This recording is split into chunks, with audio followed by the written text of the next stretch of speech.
Welcome back to day 2 of GSX. We're here with Stephen Brown, who is the VP of Strategy and Business Development for Prometheus. And this is one of the more unique applications and solutions that we're going to find here at the show.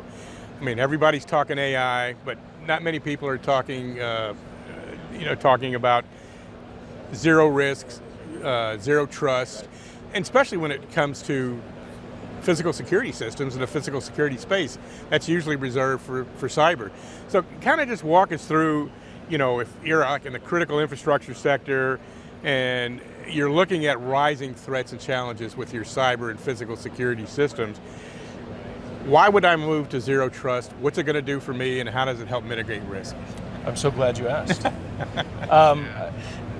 You mentioned AI. I think that's as good of a case study as anything, really, right? So zero trust fundamentally shifts the way that I will say cybersecurity professionals, but more broadly security professionals, think about the cybersecurity that underpins all of the security apparatus that secure. We work in the critical infrastructure space, right?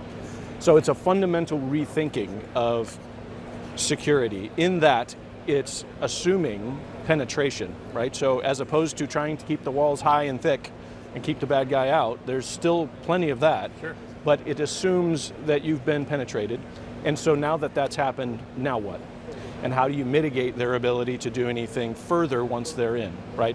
So it doesn't lower the bar for the defenders keeping folks out, but it does recognize that its sophisticated actors may very well penetrate, and now you got to limit their ability to do anything once they're into your networks. With that being said, when we're looking at the zero trust hypothesis, critical infrastructure, government agencies, that's a space that you're familiar with, you play in. Yep. But when you start trying to migrate that to enterprise organizations, corporate, commercial, things like that, number one, how do you proselytize that? How do you make them understand that? And how do you get them to understand what the value proposition and ROI is on it? Yep.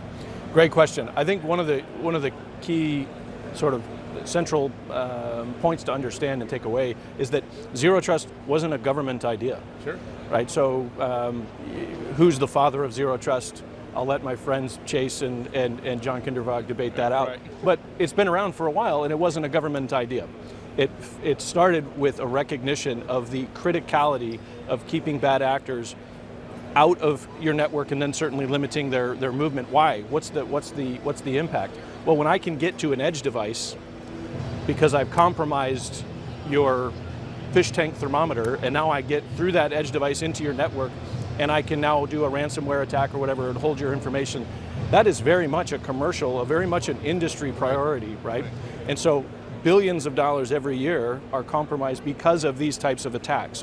Attacks on operational technology that can be mitigated with a zero trust approach that current approach is simply just not doing, right? And so not only billions of real impact, and then the credibility impact of an organization, a Fortune 500 company, you name it, being compromised because of something so simple, right? And find your news story. I won't highlight any names, but pick a news story. There's plenty to go around.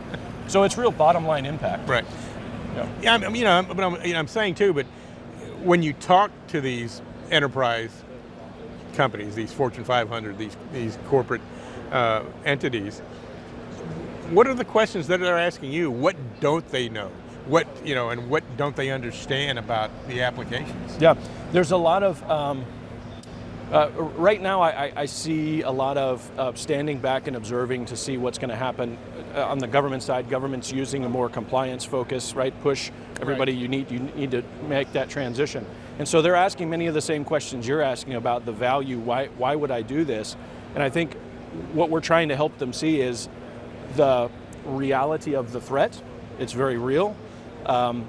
It more than likely in your business analysis is going to add up to where the impact of a compromise is not going to be tenable for an organization, right? And the need to pay a ransomware or something like that, a ransom for being a compromise situation is simply something they can't accept.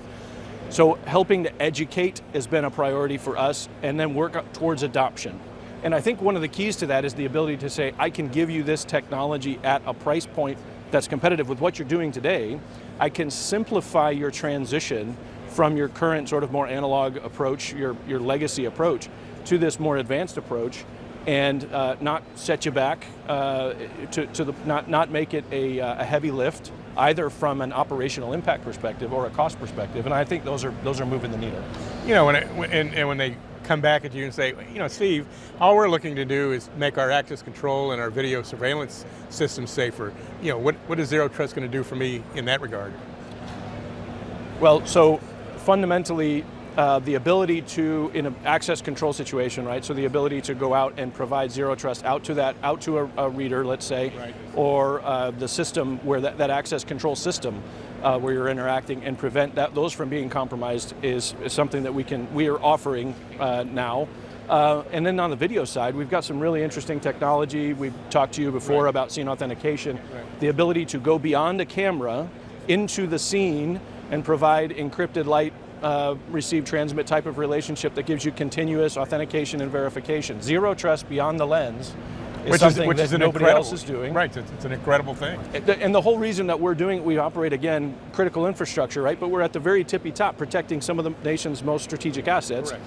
So it turns out that it's pretty important that you can trust what you're looking at.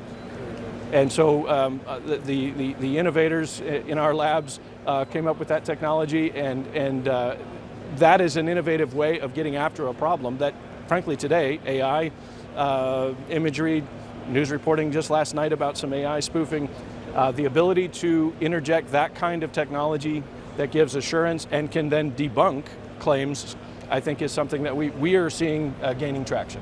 Perfect answer. So people coming by your booth during the show here, what do you want them to come away? What's the message you want them to come away with? First, what is Zero Trust, and have an opportunity to talk to them about that. You know, so we're a unified security platform, right?